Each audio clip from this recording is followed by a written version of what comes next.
The Trump administration threatening New York City's MTA with nothing short of an ultimatum. Reduce crime and fare evasion in the subway system or risk having billions in federal funding withheld.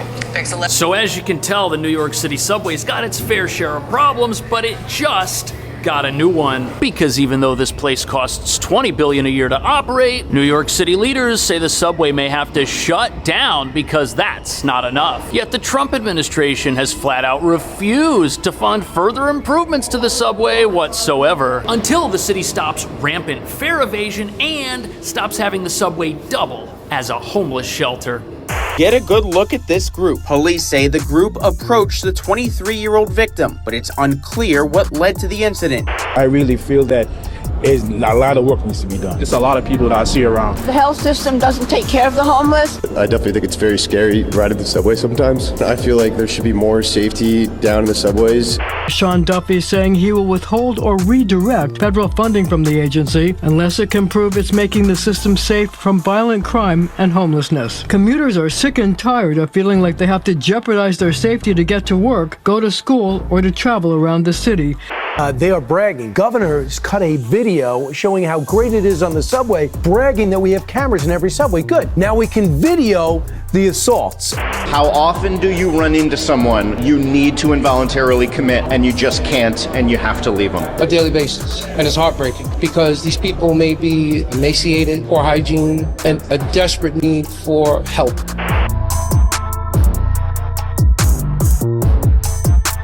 So, the agency running the subway says that things down here are about to go from bad to worse. But what nobody in charge of the subway wants to admit is that if this is all you can accomplish with $20 billion, nobody in their right mind is going to give you any more of their money. I mean, look at this place. The entire thing screams financial irresponsibility, especially since other countries are able to run profitable public transit systems which don't also function as places of refuge or are anywhere near as dangerous as our subway. But perhaps the most embarrassing thing is that even though crime down here is slightly lower today than it was a few months ago, the entire city was made much less safe to accomplish that result. Because for over a year, National Guard troops and extra police have been down here relentlessly rearresting repeat offenders who rotate through our justice system only to reappear in different parts of the subway, sometimes within hours of getting busted. But here's the thing, the National Guard can't arrest anyone, they're just there to back up the police. And any cop you see down here is one less officer patrolling the streets above the subway, which are now more dangerous. Which brings us to the real reason giving this place any more money is a terrible idea, because more money isn't going to erase the subway's problems. Especially since the agency running this place is threatening to make service worse than it is right now if more money doesn't arrive, revealing that they only want more money to keep things exactly the way they are, while lying to everyone about how safe the subway actually is. But as you're about to see, President Trump has turned the tables on New York City's leaders who think they can spend like there's no tomorrow, ordering them to either stop crime and start helping the homeless or to shut down completely.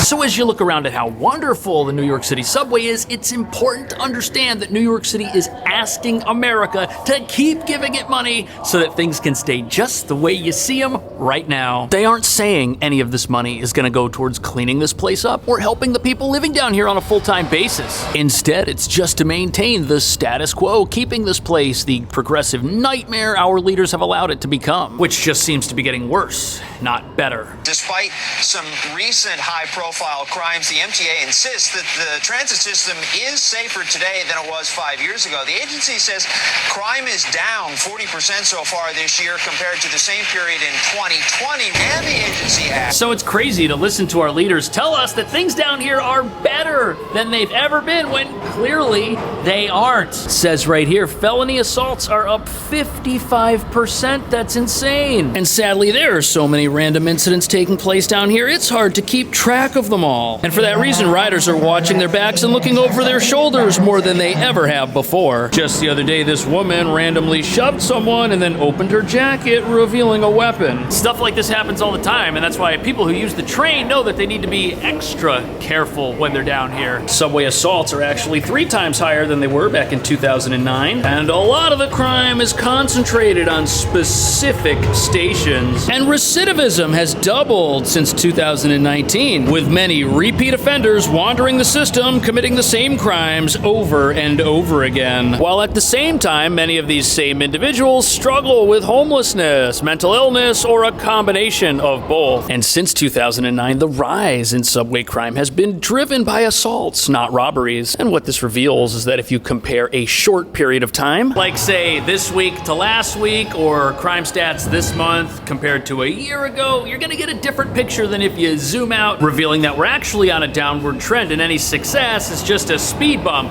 on the road to failure. Do you think they've gotten better, or?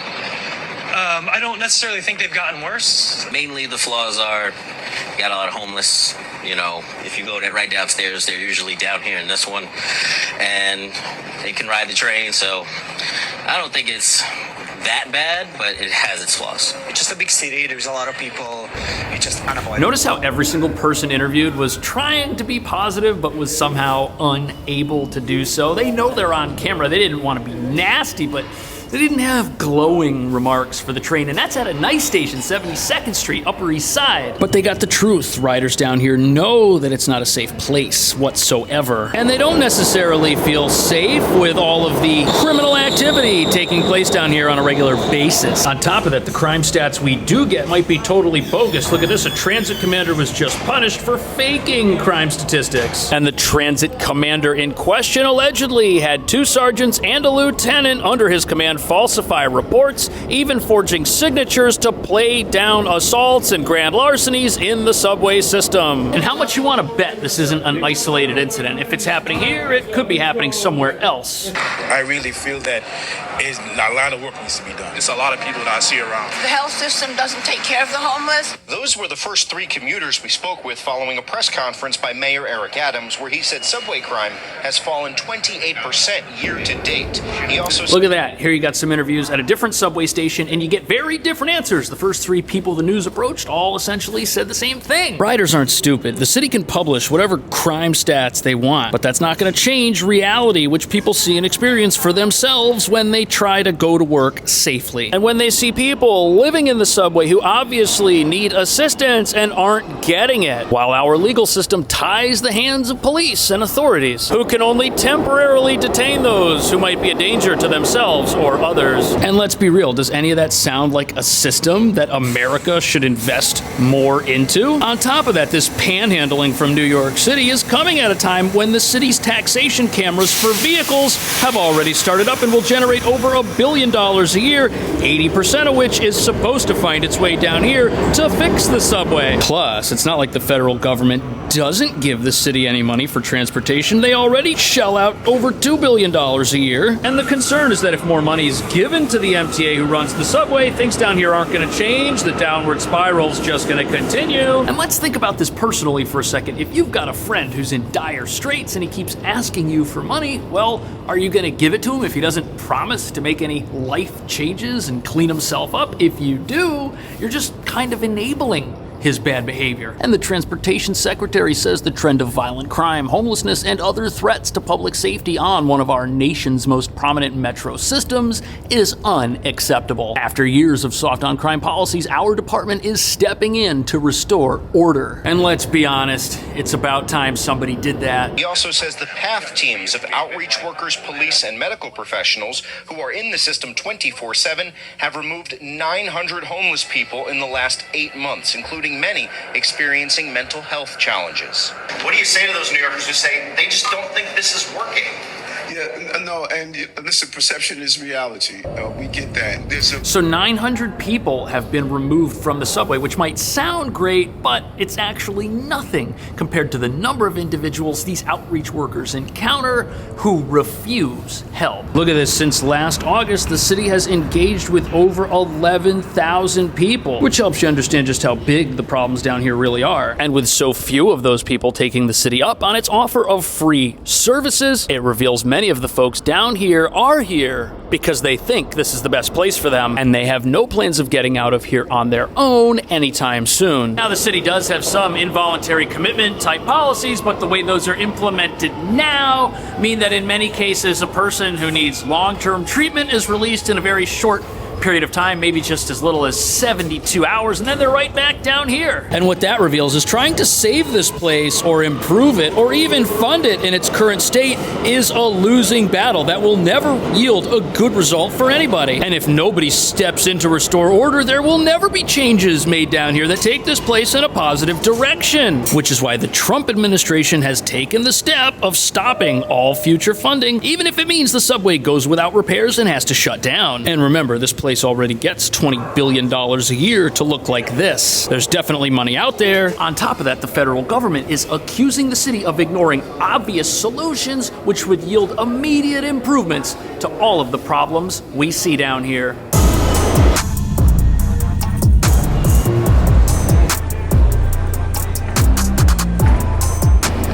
You know, it's crazy how even something as simple as an escalator at one of the nicest stations in town never seems to be working 100% of the time. If you go to some of the stations in the outer boroughs, they're never working, ever. And this is happening while our leaders tell us the subway's fine, everything's great, pay us so we can keep it the way you see it right now, even though there are unstable individuals everywhere, trash everywhere, and armed commuters randomly confronting each other. And the obvious solution to this is to do more, to get people off the streets proactively before something bad happens. Williams also told us how he often encounters people who clearly cannot take care of themselves, and there's nothing he can do. How often do you run into someone you need to involuntarily commit and you just can't and you have to leave them? A daily basis, and it's heartbreaking. So in spite of 900 removals, the outreach workers doing those removals testify that they see people who need help all the time, and sadly there's nothing they can do. They just got to keep moving, leaving folks where they find them, because our progressive laws have removed all humanity from our society, forcing those who can help to look the other way when they see someone who needs it and refuses, even if that person is living in a manner that isn't doing them any favors. But there's another easy solution to the city's money problems that the federal government says New York should look into. And look at this, right now the state who's asking for money has a proposal to give away its own money in the form of $300 to $500 checks, which will cost $3 billion, money which could go to fixing the subway. How crazy is it to ask the country for a bailout just so you can turn around and give that money to other people while not using it for its intended purpose, revealing that New York isn't broke. No, instead, it's fairly well off. It's just so terrible at managing its own money that it's got to ask for more of everybody else's, while gangs are allowed to freely roam the subway, robbing people. Get a good look at this group.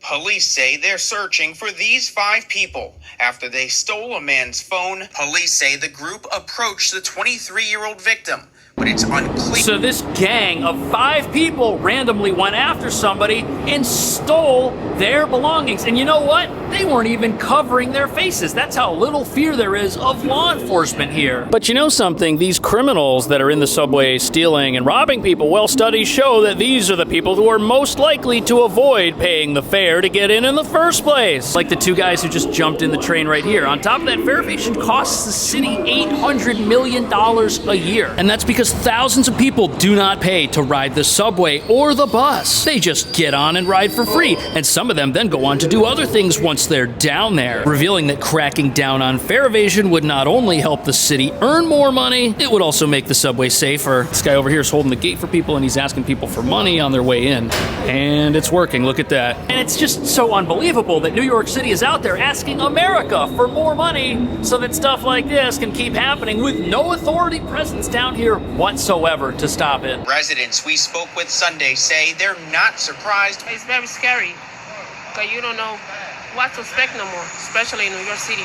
I personally don't feel the subways are safe. So the levels of lawlessness down here are so bad, it's no wonder that nobody feels safe riding the train. And if the people on the train don't feel safe, the country shouldn't feel safe bailing it out so it can stay this way. And one of the individuals interviewed mentioned that they don't think the subway is safe in the evening. And you know what? If it's not safe down here in the evening, maybe it shouldn't run in the evening. Maybe instead of this being a 24-hour facility, certain stations should close at certain hours so that they can be cleaned and so that people who need help can get it. They're always shutting down trains anyways to do work. Perhaps they should shut them down completely and transfer people to buses above ground when there's less traffic on the streets to begin with. Maybe the city's gonna have to start doing things like that, which are drastic, but might actually help this place turn a corner. What do you think the city should do? Should America pay New York to keep things the way they are down here? Is that a good idea? Is that a good use of the country's money? What do you think? Thank you so much for watching. See you in the next video.